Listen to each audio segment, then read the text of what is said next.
into the lungs a lot more consistently. And the cloud keeps going, so you can cover all of the airways. That's the benefit. This is actually the evidence that we were selling to the nectar management.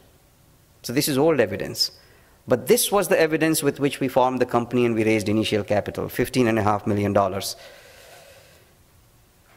And then when we formed the company and we got the capital, we then said, okay, what does the business look like? What would it look like? What should we focus on? How should we solve this problem? And we took on the entire industry when we started the company by this evidence. What happens with COPD patients is their symptoms are worse in the morning. When they wake up, they need medicine right away to get out of the bed to get their day going. That takes a lot of time. And their symptoms are worse at night. So this is basically twice-a-day disease, 2 peak symptoms, and then 24 hours they need coverage. The whole industry, Glaxo, AstraZeneca, Novartis, Boehringer Ingelheim, big names, Merck, Schering, you name it, every one of them were going from twice-a-day medications that were already available but were not being delivered well for these patients to once-a-day medication. To them, the real need in the marketplace was therapy of convenience.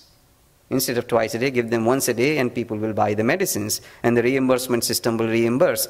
We said, no, the real medical need here is twice, so the medicines should be given twice.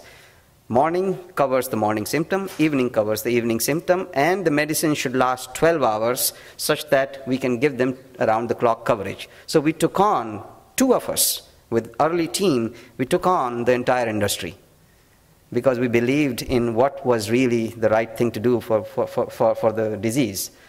And then we formed the team. No entrepreneur succeeds without the right team. You know, whether it's A team, B team, you just need the right team. I don't characterize people in those terms. What we did was got some of the deepest experience early. So that's me, my co-founder Emitt Smith.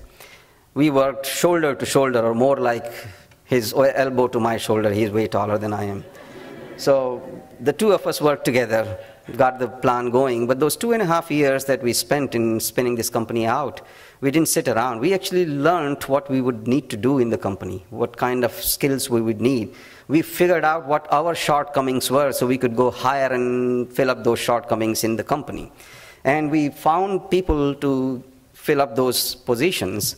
And we didn't go looking after people who were looking for jobs. We actually went and sought the right talent. So, for example, Colin Reisner, he's a physician. He was at Novartis in New Jersey. And he left Novartis to join us based on me simply showing these kind of vials.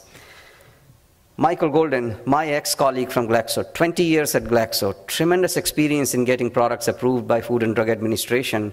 He told me, look, if you are in, I am in. He jumped ship. Nobody could uproot him from Glaxo. He just joined us. And then several other people, you know, from Abbott, Rob Schulz, and Reinhard Wering, he left MedImmune to join us, and so on and so forth. So we formed a team early with deep experience around us. And then we decided to start developing products. But before that, the formation of the team came with a very interesting twist for us. Colin Reisner from Novartis, he was in New Jersey, and Michael was in North Carolina. Both wouldn't come to California. Their families said, you know, we won't go to California. And Adrian and I, we clearly believed that, you know, why should somebody's family suffer just because somebody chose to work with us? We shouldn't uproot the families. So we opened a New Jersey site for Colin, which is now still where Pearl's clinical group is. Colin is a physician. He knows how to test our products into patients. He's got a full clinical team in New Jersey, all big pharma people, all highly skilled, all doing magnificent work for us. Michael, regulatory affairs, dealing with FDA. And then we got ex-Glaxo people, lots of different people. We got nearly 100 people now in North Carolina. They work on taking our particles and converting them into dosage form and getting the submission to FDA.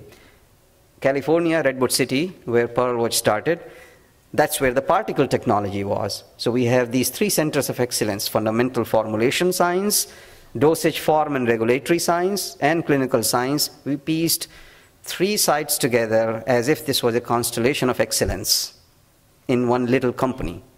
And that's how we formed the company. So it was a unique model. We called it DRUM, Distributed Resource Utilization Model. Our investors were actually concerned that how would we manage it? These are deeply experienced people.